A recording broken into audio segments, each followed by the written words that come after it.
fun Halloween tutorial. I'm going to be showing you how to turn yourself into a wealthy zombie. This look is quite simple. It's all about layering things up. And if you want to see how to achieve this look, then let's get started. The first thing I'm going to be doing is applying some primer. This is good for all your beauty looks as well as Halloween looks.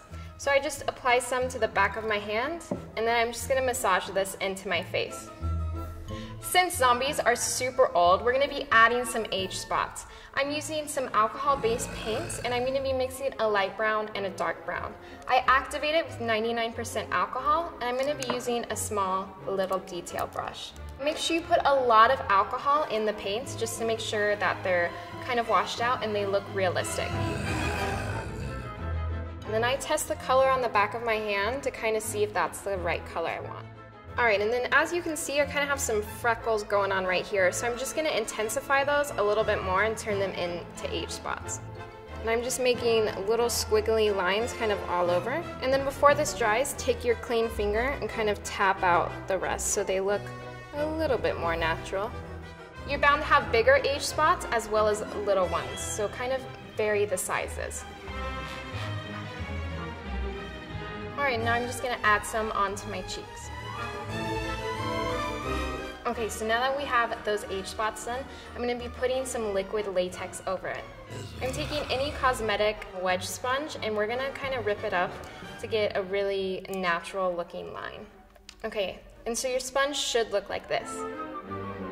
Now I'm just going to be taking some liquid latex. They sell this at Halloween stores right now. If you don't have access to liquid latex, I would recommend using Duo eyelash adhesive because that is latex based and it will do the same thing. Alright, I'm just going to be pouring that onto just a little palette, and then I'm going to be dipping my sponge in the latex, and then we're going to be stippling it where we want our wounds, and we're going to be kind of building that area up. So for me, I want a wound over the nose, and I'm going to be peeling it back so it looks like some shredded skin. I'm going to be putting some on my cheeks and one down on my neck as well. I think it's always really important to carry a Halloween makeup down the rest of the body that's going to be kind of exposed because it will look more complete and more realistic. Alright, and so that first layer of latex that we started with should be dry. So I'm just going to be pouring out a little bit more, and then we're just going to be layering over again. And I'm really pushing this into the skin, hoping that the latex has dried underneath to kind of pull up and make it look like holes within our skin. So as you can see, we're already getting some kind of holes in there, which is exactly what we want. Okay, so now we're going to let that dry just for a few moments, and then we're going to be placing some translucent powder over it. Alright, now that latex has finished drying, I'm going to be dusting a translucent powder over it, just so that when we peel the latex, it doesn't stick to itself. And it's really going to lock that latex in place. Alright, now I'm taking a new palette, and I'm going to be basing my skin as if it were foundation, but I'm going to be using a green tinted kind of foundation, or a corrector will also work. This is going to give us that really kind of dead look that we're going for. So I'm just going to be scooping some out on a palette knife and just placing that onto my palette. Then I'm taking a dampened beauty blender. I'm just going to be dipping that in and then applying this all over my face. You want to make sure to blend down into your neck as well as your ears. I'm just briefly running this over my ears. And as you can see, that kind of base painting that we did of the age spots, they're now going to look like they're sitting underneath our skin, which is going to make them appear about as natural as we can make them. And then I'm just running the last remaining bit over my eyes. Don't worry about setting with powder because we really want this to kind of look worn in, like we've been in this makeup for quite some time. Now we're going to be moving on to one of my favorite parts. We're going to start coloring in the kind of fleshy, dead skin hanging off, and it's going to be a lot of fun. Okay, so I'm first going to start with a yellow base. So I'm going to be mixing these two yellow alcohol paints. I'm going to be mixing those together and activating them with that 99% alcohol again. And then remember that cosmetic sponge we ripped up earlier? Now we're going to be ripping up the other side. So that's looking pretty good. So I'm starting with the yellow alcohol paints because as wounds heal and kind of ooze, they're gonna have that kind of yellow undertone, and we definitely want that. So I'm gonna just start applying this kind of to the outer regions.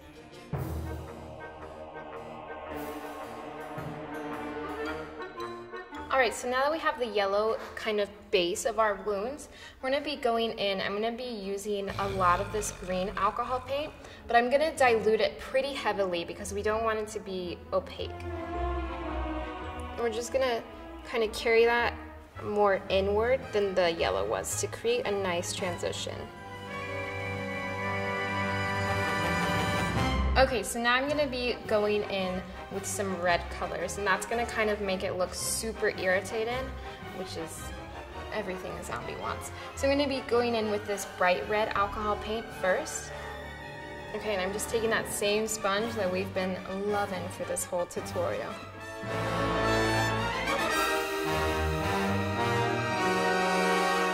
And if you find that it gets too opaque, just tap to blend it out.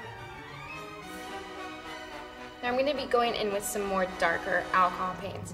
I'm going to be starting off with this dark burgundy, and that's really going to kind of add to the oozing, bloody skin that zombies have. I'm just taking just a small brush for this. We kind of switched up from the sponge. I'm just going to concentrate that kind of where I have the holes on my face, and this is going to really, when we put blood on it, it's really going to give it a really nice base. So again, it's all about layering up those different colors. And I want this darker red to be a little bit more pigmented than the others, having kind of a point of origin, so to speak. Okay, go ahead and wipe that brush off really well. And then I'm going to be going in with a black. Now the black can be kind of intimidating because it's super dark, but just go ahead and dilute the heck out of it. Alright, so now for the kind of central part of our wound, we're going to be taking that black. We really just want to focus it right there. I think we're looking pretty gross. Okay, so now we're going to be adding some veins kind of coming off of the wounds. So I'm going to be taking this light blue alcohol paint. I'm going to be mixing it with a little bit of this kind of medium taupe color, just kind of tone down the opacity just a little bit. And then you just want to make more squiggly lines kind of coming off of those wounds. And then make sure you tap to blend. Alright, so now let's move on to the eyes. First, I'm going to be taking this, it's kind of a mauve purple color. We're going to be intensifying the bags underneath our eyes. I know that's super weird to think, but we're going to be just doing that to kind of add to the tiredness and the old look of the zombie. Alright, and even though we're zombies, we cannot forget about our eyebrows. So I'm going to be taking a really dark brow powder. I'm just going to be filling in my brows just a little bit darker. And I'm just pushing the product in the direction that the brow hairs grow. Okay, so now I'm going to be taking some brow gel. We're going to be kind of making the brows go really crazy. I'm just going to be pushing them kind of upwards and against the natural growth pattern. Moving back to eyes, I'm going to be taking some matte black eyeshadow and an angled brush, and we're going to be just creating a soft wing. I always love to have the beauty element in any makeup I do. Alright, so now we're going to be taking some blood. You can get this at the Halloween store. We're going to dip a Q-tip in there, and then we're going to take one eye. Just a quick disclaimer, be really careful when getting this near your eyes because you don't want it to actually go in your eyes. It would not be a pretty picture. Okay, and then while we're at it, I'm just going to add the finishing blood touches to the other wounds. And then if you feel like you need a little bit of extra skin, go ahead and peel some away. Alright, and then taking a light pencil, just like this, and we're just going to make the kiss face and then run over it just really quickly. Alright, and then go ahead and take some black eyeshadow again. I'm just taking that on a fluffy brush. We're going to add this to the corners, and then taking a little bit of blood to make it look like we just had a meal. Alright guys, you want to make sure to set your makeup with a setting spray just so it lasts throughout the night. Alright everyone, so this is the wealthy zombie. After your makeup is set, go ahead and add some bling and put on an old ripped up dress. and you are a wealthy zombie.